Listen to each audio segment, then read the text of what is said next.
अध्यात्म विज्ञान कोई धर्म या संप्रदाय नहीं है, ये स्पिरिचुअल साइंस है जो कुदरत के कानून पर आधारित है। ये विज्ञान पूरे ब्रह्मांड के सभी रहस्यों को उजागर करता है और जीवन के सभी पहलुओं को समझने के लिए एक नई दृष्टि देता है।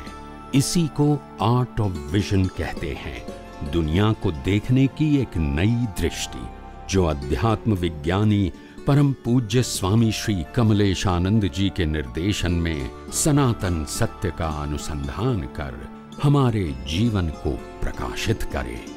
जय सच्चिदानंद।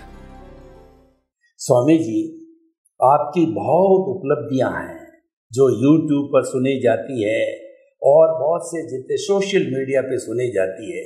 अभी हमने सुना कि आपकी एक पुस्तक निकल रही है जिसका नाम है सनातन सत्य, अध्यात्म विज्ञान और मुक्ति का मार्ग। उसके अंदर मैं भी जुड़ा हुआ हूँ। उसके 3 खंड है, फिर विस्तार में आप बताएंगे। पहला खंड जो है वो है अज्ञान से विज्ञान की ओर। दूसरा खंड है आपने जो जो सत्संग किया है उसकी प्रश्नोत्तरी या जिज्ञासा है। और तीसरा खंड है कि आपके महात्मा लोगों ने समय समय पर जो स्वर्णिम सूत्र के रूप में संकलन किया है वो सारा आया है। तो वो पुस्तक आप जल्दी विमोचन करने जा रहे हैं, तो कृपया उस पुस्तक के बारे में हमारे श्रोता और हमारे दर्शक लोग जानना चाहते हैं। क्योंकि कुछ लोग YouTube देखते हैं, कुछ लोग ऐसे होते हैं जो पढ़ने में विश्वास करते हैं, पुस्तक में विश्वास करते हैं, अपना अपना इंटरेस्ट होता है। तो कृपया आपके मुखार बिंद से उस पुस्तक के तीनों चरणों, तीनों खंड के बारे में हमारे श्रोताओं को और दर्शकों को बताइए, ताकि जिज्ञासा उत्पन्न हो और वो भी जब विमोचन हो जावे तो पुस्तक को लेकर के पढ़ना और धन्य होना चाहेंगे। तो कृपया थोड़ा उसके बारे में विस्तार से बताइए। वैसे तो ये आध्यात्म विज्ञान अभी दुनिया के लिए कोई प्राइवेट बात नहीं रही है, क्योंकि ये विज्ञान अभी टीवी पर भी आता है, चैनलों के ऊपर। ये जो कुदरत ने जो हमको इलेक्ट्रॉनिक्स मीडिया दिया है, उसके माध्यम से देश और विदेश में हजारों लाखों लोग ये विज्ञान को समझ सकते हैं, सुन सकते हैं और उसको उपयोग करके अनुभव कर सकते हैं और करते हैं और करते रहेंगे। तो इसीलिए विज्ञान की जो बात है वो तो आज छुपी हुई नहीं है, पर मैंने बार बार कहा है कि विज्ञान मेरा नहीं है, विज्ञान तो सनातन था, है और रहेगा। मगर विज्ञान का जो अनुभव है वो मैं सबको सामने लोक भोग्य भाषा में बता रहा हूँ, ताकि आम जनता को ये आध्यात्म का जो विषय है, वैसे धर्मगुरु या शास्त्र ज्ञानी आध्यात्म विज्ञान को गूढ़ विषय बोलते हैं, यानी आम इंसान को वो समझ में नहीं आता है। मगर मैंने वही विज्ञान को इतना सरल भाषा में पेश किया है ताकि सबको समझ में आए कि ये विज्ञान आखिर गूढ़ विज्ञान क्या है। तो गूढ़ विज्ञान गूढ़ नहीं है, मगर गूढ़ शब्द इसीलिए लगाया गया ताकि बिना अनुभव विज्ञान की बात करना बहुत डिफिकल्ट है, और खास करके बिना अनुभव क्वेश्चन आंसर करना वो तो उससे ज़्यादा डिफिकल्ट है, क्योंकि नहीं तो आपके शब्दों में ही कॉन्ट्राडिक्शन आ जाएगा।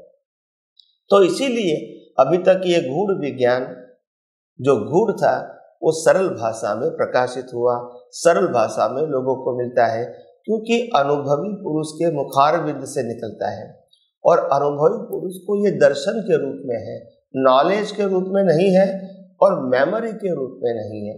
और दर्शन और नॉलेज मेमोरी का डिफरेंस क्या है? नॉलेज और मेमोरी इस बर्थ तक रहती है और दर्शन डेवलपमेंट के साथ कैरी फॉरवर्ड होता है। तो ये सब बातें अलग है, मगर आम लोगों को मालूम नहीं होता है। तो ये दर्शन है, और दर्शन अगर ये शरीर खत्म होगा तो भी आगे जाएगा, वो खत्म नहीं होगा। ये नॉलेज नहीं है, ये तो मेमोरी नहीं है, ये आपका डेवलपमेंट है। और डेवलपमेंट का आध्यात्म विज्ञान की परिभाषा में मैंने बताया, डेवलपमेंट का मतलब है आपने आपकी दृष्टि से रिलेटिव सत्य को जितना इरेज कर दिया है, रिलेटिव सत्य को जितना आपने डिमोलिश कर दिया है, वो ही आपका डेवलपमेंट बन गया है। और रिलेटिव सत्य जितना आपके पास गाढ़ है, वो ही आपका अज्ञान बन गया है। तो इसीलिए ये आध्यात्म विज्ञान अज्ञान को मिटाने का विज्ञान है, और अज्ञान को मिटाने के लिए सनातन सत्य के सिद्धांतों की हेल्प लेता है। और सनातन सिद्धांतों में जो मैंने मुख्यतः बताया, आत्मा, कर्म का सिद्धांत, पुनर्जन्म का सिद्धांत, उसके अलावा कर्म कैसे बनते हैं और कर्म फल कैसे मिलता है उसका भी साइंस है, तो ये सिद्धांत है। अनुभूति कैसे होती है, अनुभूति का लेवल क्या है, ये सब कुछ बातें आध्यात्म विज्ञान में सरल भाषा में जो आम जनता भी समझ सके उस प्रकार से हमने प्रस्तुत किया है। धीरे धीरे आपको भी इस विषय की और ज्यादा जानकारी मिलती रहेगी। आप ये आध्यात्म विज्ञान के साथ परिचित रहना। अभी तक आध्यात्म विज्ञान की 2 गुजराती किताब, आध्यात्म विज्ञान भाग 1 और भाग 2, ये अभी बाहर आ चुकी है। उसका आपको PDF मिल सकता है कभी भी, तो ये किताब 2 बाहर पड़ी है। उसके अलावा एक छोटी किताब बाहर पड़ी थी, अज्ञान से विज्ञान की ओर, हिंदी भाषा में। और उसके बाद अध्यात्म विज्ञान का बड़ा ग्रंथ, तो सनातन सत्य ब्रैकेट में अध्यात्म विज्ञान और मुक्ति का मार्ग, ये किताब अभी बाहर पढ़ने जा रही है। लोगों को ये किताब हार्ड फॉर्म में मिलेगी, उसके बाद थोड़े समय के बाद आपको PDF के फॉर्म में भी किसी को मिल सकती है। उसके बाद उसमें से बहुत सारे सूत्र बनाए हैं हमारे सत्संग में से, ये फॉलोअर्स ने कहो, मुमुक्षु कहो, महात्मा कहो, उन्होंने सूत्र बनाए हैं, निकाले। 933 आ चुके हैं। 933 तो किताब में आ चुके हैं, और करीब करीब 1000 तो तैयार हो चुके हैं। तो कहने का मतलब ये है, उनकी भी किताब इन फ्यूचर आएगी, 3, 4, 5 हजार हो जाएंगे तो उनकी एक अलग किताब बनेगी, जो गुजराती हिंदी दोनों का समन्वय रहेगा इसके अंदर, ताकि दोनों व्यक्ति पढ़ सके। तो इसकी अलग किताब बनाएंगे, तो ऐसा हमने सोचा है। मगर मेरा कहने का मतलब ये है, ये कोई धर्म और संप्रदाय नहीं है, ये कोई व्यक्ति विशेष की बात नहीं है। ये ब्रह्मांड के रहस्यों को खोजना है, जानना है, समझना है, अनुभव करना है। क्यों समझना है, ये इंपॉर्टेंट बात है। बिना ब्रह्मांड का रहस्य समझे बिना कुदरती कानून समझ में नहीं आएगा, और अगर कुदरती कानून समझ में नहीं आएगा तो अज्ञान नाश कर ही नहीं सकते हैं आप। अज्ञान नाश करने के लिए अगर ये रहस्य समझोगे तो फिर मालूम होगा कि रिलेटिव सत्य की वैसे कोई वैल्यू है ही नहीं, ये हमारे अज्ञानता का ही प्रतिपादन है। वास्तव में मैं और मेरा जो रिलेटिव सत्य बोलते हैं, वो मैं और मेरा दोनों ही कुदरत का है। मैं कहता हूं तो शरीर भी कुदरत का है, और मेरा कहता हूं तो शरीर के साथ जुड़ा हुआ सत्ता, संपत्ति, संबंध और साधन भी कुदरत का है। तो मैं मेरा बोलना वो गलत नहीं है, वो रिलेटिव सत्य है। इनको मेरा सत्य मानना ये अज्ञान है। मगर ये तब मानोगे जब आपको यूनिवर्सल ट्रूथ साइंस, कुदरत के कानून के ऊपर समझ में आएगा, तो अपने आप मालूम हो गया कि रिलेटिव सत्य विनाशी सत्य है और व्यू पॉइंट है। वो जीवन जीने के लिए काम आता है, जीवन से मुक्ति पाने के लिए काम में नहीं आता है। और इसीलिए इसका जहां तक रिलेटिव सत्य के ज्ञान को ही ज्ञान मानोगे, वहां तक राग द्वेष होते रहेंगे, कर्तापन मालिकीपन होता रहेगा, कर्म बनता रहेगा और जन्म मरण भी होता रहेगा। तो इसीलिए जिसको वास्तव में इस दुनिया से मुक्ति पाना है, सनातन सुख का अनुभव करना है और अपनी दृष्टि में अज्ञान को मिटाना है, उनको ये आध्यात्म विज्ञान समझना बहुत आवश्यक है। तो इसीलिए मैंने कहा अभी बहुत सारा माध्यम जो है लोग इनको जानते हैं, पढ़ते हैं, समझते हैं। अज्ञान से विज्ञान की ओर का पहला खंड है और दूसरा खंड है जिसके अंदर हमारे तातेड़ साहब ने जो जो प्रश्न किया है उसका मैंने आध्यात्म विज्ञान की दृष्टि से उत्तर दिया है, तो वो भी आप सब लोगों को बहुत काम में आएगा। ये विज्ञान उनके लिए बहुत उपयोगी और हो सकता है जिसको समझ में आएगा उसके लिए अनिवार्य हो जाएगी। तो मैं मानता हूँ कि आप इसी के माध्यम से आप भी आध्यात्म विज्ञानी बनो, स्पिरिचुअल साइंटिस्ट बनो, खुद विज्ञान को अनुभव करो और मुक्ति की ओर आगे बढ़ो, यही मेरी शुभकामना है। स्वामी जी, आपका बहुत बहुत धन्यवाद। आपके इस अध्यात्म विज्ञान, सनातन सत्य, कुदरती रचना और कुदरत के कानून को प्राप्त करने के लिए बहुत से साधन आपने जनरेट कर दिए। तो हमारे श्रोतागण ये जानना चाहते हैं कि आखिर ये सनातन सत्य क्या है, और इसको और भी हम अभी क्योंकि समय कम रहेगा तो अभी हम सनातन सत्य के बारे में जानना चाहेंगे। फिर अगले समय के अंदर जो है हम कुदरती स्नार, कुदरत के कानून जो आपका आधार है उसके बारे में जानना चाहेंगे। तो कृपया एक बार हमें ये बतावें कि आखिर सबका नवनीत, सबका ऐसा कौन सा कॉमन चीज है सनातन सत्य जो कि मनुष्य मात्र पे लागू होता है और वो धर्म के फॉर्मेट के बियॉन्ड है। उस सनातन सत्य को आप किस रूप में प्रस्तुत करते हैं हमारे दर्शकों को और हमारे श्रोताओं को भी कृपया बताने की कृपा करें। जी जी, सनातन सत्य का मतलब होता है कुदरत का कानून, जिसका कोई क्रिएटर नहीं होता है और दुनिया की कोई भी व्यक्ति मनोमंथन से दृष्टि प्राप्त करके इसको अनुभव कर सकती है। दृष्टि चाहिए मगर अनुभव कर सकती है, क्योंकि ये कुदरत के कानून को रियलाइज करना है। अभी लोग कहेंगे कुदरत के कानून को क्यों भी हम अनुभव करें, क्योंकि कुदरत के कानून के बिना हमारा जीवन का बिगिनिंग, लाइफ और एंड संभव ही नहीं है। हमारा शरीर भी जो पंच महाभूतों का बना है, पृथ्वी, जल, वायु, अग्नि, आकाश, वो भी कुदरत का है। हमारा शरीर जीवित है हवा, पानी, खुराक से, वो भी कुदरत देते हैं। तो इसीलिए आध्यात्म विज्ञान के अंदर सनातन को, सत्य को समझना बहुत जरूरी है। तो हम जैसे जैसे समय मिलेंगे हम फिर आगे बात करते रहेंगे और ये विज्ञान को विस्तार से समझते रहेंगे, ताकि आप भी ये विज्ञान को समझ पाए, विज्ञान को उपयोग कर पाए और अनुभव कर पाए। यही मेरी आप सबको शुभकामना है। अब आपके मुखारविंद से मैं ये जानना चाहता हूँ कि हमको अगर मुक्ति का मार्ग लेना है, मुक्ति जाना है, मुक्ति का लक्ष्य बनाना है, मुक्ति की नींव लगानी है, तो मुख्य बात है कि अज्ञान को मिटाना पड़ेगा। आपका सारा फोकस, आपका सारा ध्यान, आपका सेंटर पॉइंट आत्मा के साथ जुड़ा हुआ अज्ञानता है।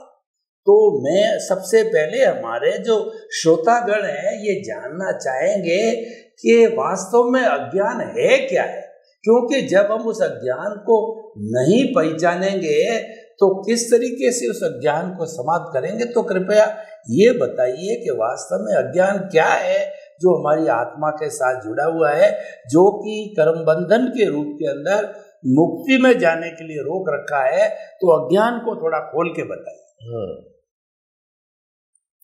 तो अध्यात्म विज्ञान में अज्ञान का मतलब होता है रिलेटिव सत्य का जो ज्ञान है, इसको सनातन सत्य मानना वो अज्ञान है।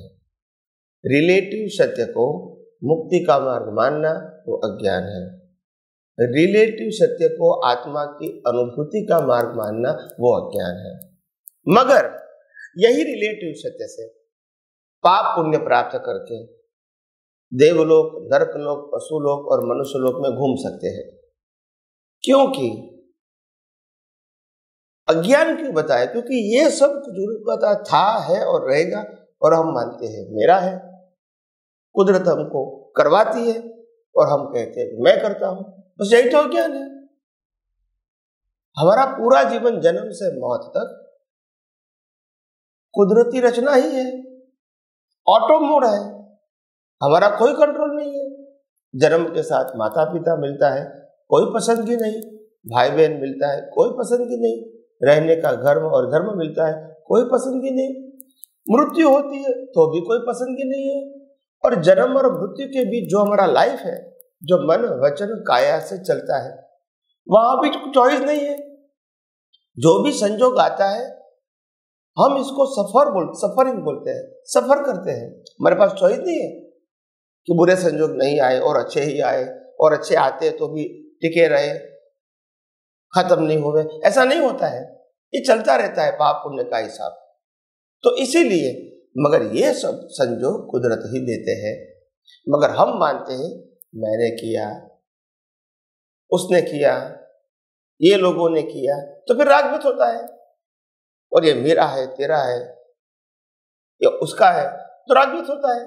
वास्तव में क्रिया भी कुदरत करवाती है और वस्तु या व्यक्ति भी कुदरत देती है कर्मों के फलस्वरूप, मगर हम इसको मेरा मानते हैं और मैंने किया मानते हैं, बस वही अज्ञानता है। तो इसीलिए अज्ञान इतना डेंजरस है।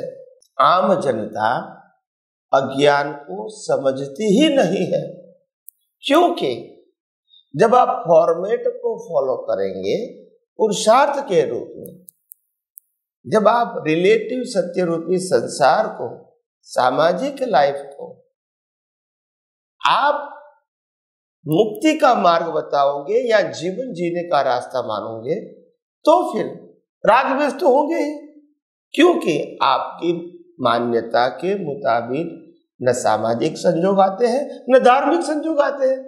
जो आपने सुना है सत्य, अहिंसा, अचौर्य, ब्रह्मचर्य, अपरिग्रह जैसे बहुत सारे महाव्रत अलग अलग धर्मों में बताए गए, वो हमको पालन करना है। हम नहीं कर सकते हैं, हमको झूठ नहीं बोलना है, हमको बोलना पड़ता है। हम जो नहीं करना चाहते वो करना पड़ता है, और जो करना चाहते हैं वो नहीं कर सकते हैं। हम जो बोलना चाहते हैं नहीं बोल पाते हैं, और नहीं बोलना चाहते वो बोलना पड़ता है। हम जो सोचना नहीं चाहते वही विचार आते हैं, और जो विचार करना चाहते हैं वो नहीं आते हैं। यानी हमारा कंट्रोल कहाँ है? फिर भी इसको कंट्रोल मानना हमारा कंट्रोल है, फिर भी उसको मानना मेरा विचार है, मेरी भाषा है, मेरा बर्तन है, ये अज्ञानता है। ये मेरा परिवार है, ये मेरा समाज है, ये मेरी संपत्ति है, ये मेरे साधन है। व्यवहार से बोलना वो गलती नहीं है, वास्तविकता से मानना वो अज्ञानता है। व्यवहार से तो बोल सकते हैं कि मैं धार्मिक व्यक्ति हूँ, सामाजिक व्यक्ति हूँ और ये सब क्रिया करती हूँ, कोई बात नहीं, मगर दृष्टि में होना चाहिए जो सामाजिक और धार्मिक क्रिया मन वचन काया से हो रही है वो वास्तव में कुदरती रचना ही है, उसमें मेरा कोई पुरुषार्थ नहीं है। कुदरत संजोग देती है और काम होता रहता है। मैं तो मन वचन काया से मुक्त, चेतन, अविनाशी और सभी प्रकार के अनंत शक्तियों वाला ऐसा शुद्ध आत्मा हूं। तो ये ज्ञान है और कुदरती रचना हो वो दर्शन है। तो सही ज्ञान और सही दर्शन से ही अज्ञान को मिटा के मुक्ति के मार्ग में हम आगे बढ़ सकते हैं। तो इसीलिए मैंने आपको कहा कि विज्ञान समझने के लिए थोड़ी धीरज चाहिए, थोड़ी शांति चाहिए, थोड़ी उसका इंटरेस्ट चाहिए, उसकी वैल्यू चाहिए और इसका एप्लीकेशन भी चाहिए। तो ये सब कुछ धीरे धीरे आपको समझ में आएगा, वैसा वैसा आप इसका उपयोग करके अनुभव के मार्ग में आगे भी बढ़ सकते हैं। धन्यवाद स्वामी जी, आपका बहुत बहुत धन्यवाद। ये एपिसोड हमारा पूरा हो रहा है।